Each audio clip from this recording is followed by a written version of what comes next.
Hello and welcome back to another video. So today I wanted to talk about Virginia's 2025 governor election. If you didn't know, Virginia does hold its governor elections during off years, so the year after a presidential election, but the year before a midterm election. So the last governor election in Virginia was back in 2021, and we have another one this year in 2025, along with a governor election in New Jersey. But today we're going to be talking about the state of Virginia.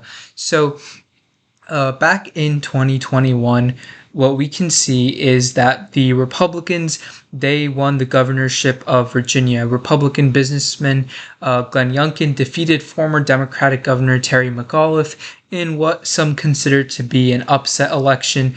And back in 2020, Joe Biden had carried Virginia by 10 percentage points.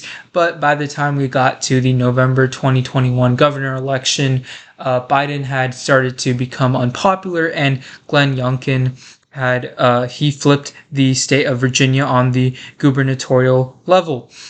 Now, Virginia is a state where it has a very long history of voting against the incumbent party that's in the White House. So, and more specifically, since 1977, every single governor election in Virginia, except for one, has been won by the party that's out of the White House. So, for example, in 2021, the Democrats controlled the White House, but the Republicans won the governorship of Virginia. 2017, Trump was in the White House, but the Democrats won the governorship of Virginia. 2013 was an exception. Obama was in the White House. The Democrats did win the governorship of Virginia, but I think a large part of that could be attributed to the fact that the Libertarian candidate did probably cost the Republicans this race. And if we go back to 2009, Obama was in the White House. The Republicans, they won the governorship of Virginia. 2005, George W. Bush was president. The Democrats won in Virginia. 2001, you had George W. Bush as president again, and the Democrats won the governorship of Virginia. So going back all the way to 1977, whichever party is in the White House, the opposite party wins the governorship of Virginia, with one exception being the 2013 governor election. Specifically in 2021, if we look at the polling data, for most of the election, former Governor Terry McAuliffe, he held a pretty steady lead, and it wasn't until pretty late in the race, around late October, that Glenn Youngkin, he took a lead in the polling average. And if we look at the 2025 polling right now, what we can see is that in the Real Clear Politics average, Democrat Abigail Spanberger leads by 7.5 points, 46% for her compared to 38.5% for Republican Winsome Earl Sears. And in 2021, Winsome Earl Sears was elected as Lieutenant Governor of Virginia as a Republican, but a large part of the reason she was elected was she was riding on Glenn Youngkin's coattails when he won the governorship by around 2 points. And the Republicans also won the Attorney General's office of Virginia. So recently in Virginia, we've had this poll by VCU, and it shows Abigail Spanberger, the current Democratic Congresswoman, in Virginia. She is the Democratic nominee, and it shows her leading by 12 points, and I wanted to take a closer look at this poll.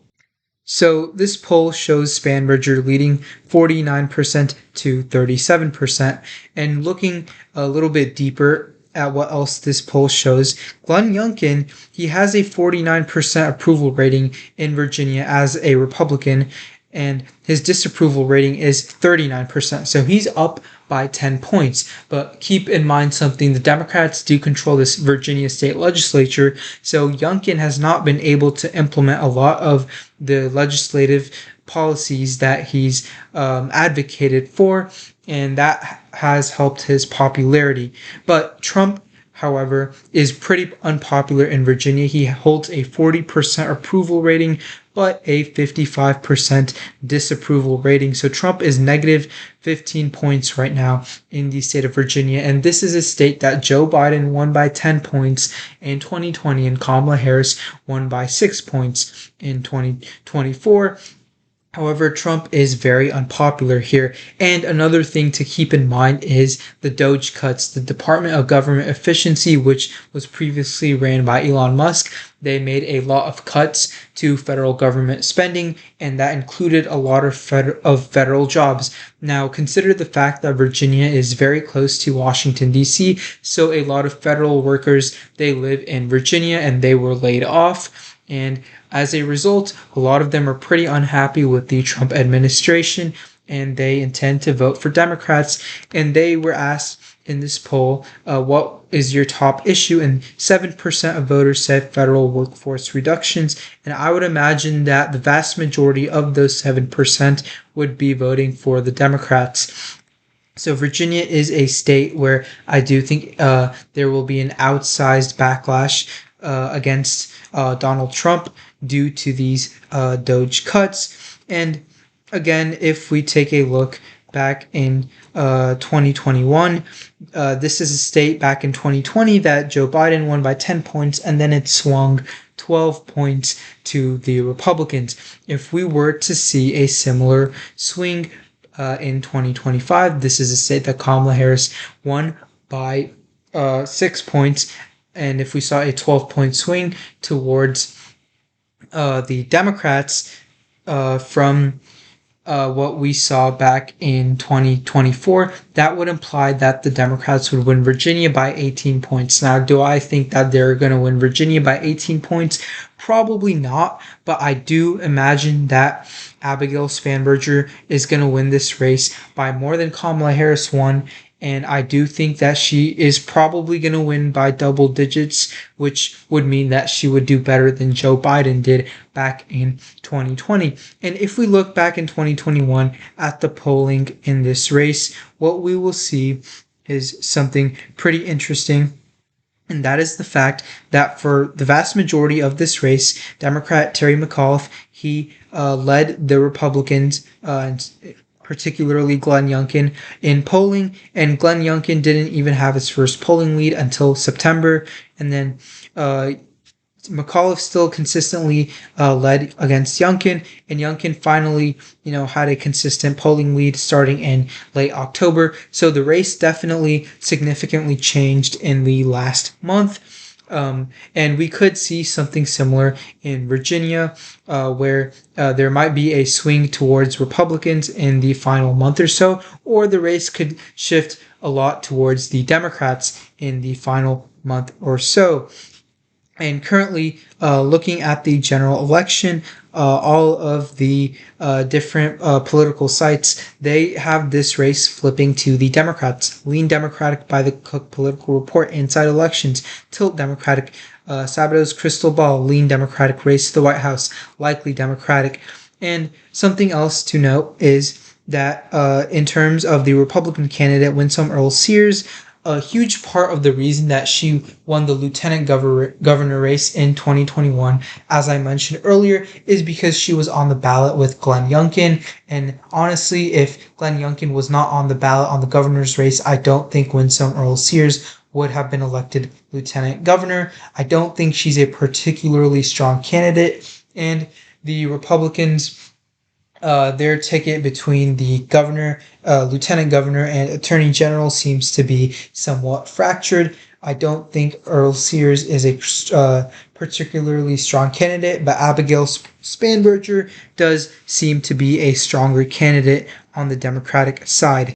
Now, if we take a look at split tickets, wins above replacement database, we can see that Abigail Spanberger has consistently overperformed by around 2 to 3 points in each of her House of Representatives election races. So Spanberger is an above average candidate for the Democratic side. I don't believe Winsome Earle-Sears is very good on the Republicans side. And Due to the outsized effects of the DOGE cuts, I think that Democrats are on track to pretty easily win Virginia's governor's race this November.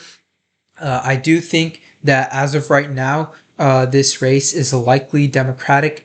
I think Democrats will win here by at least 5 points as of right now. However, as we get closer to November, there's a good chance I could move this race to safe Democratic, where they win by at least 10 percentage points. But this election, along with New Jersey's governor election, it's going to be a huge test for Republicans. Their first real test following the 2024 elections. This is going to give them a decent idea of how the country is feeling right now, what the national environment looks like right now, and whether or not they're going to have to brace for large losses in the midterms in 2026. So if you guys did enjoy, please be sure to like and subscribe, turn on post notifications so that you don't miss a future upload. Please feel free to comment any suggestions or feedback and your thoughts, and I will see you all in the next video.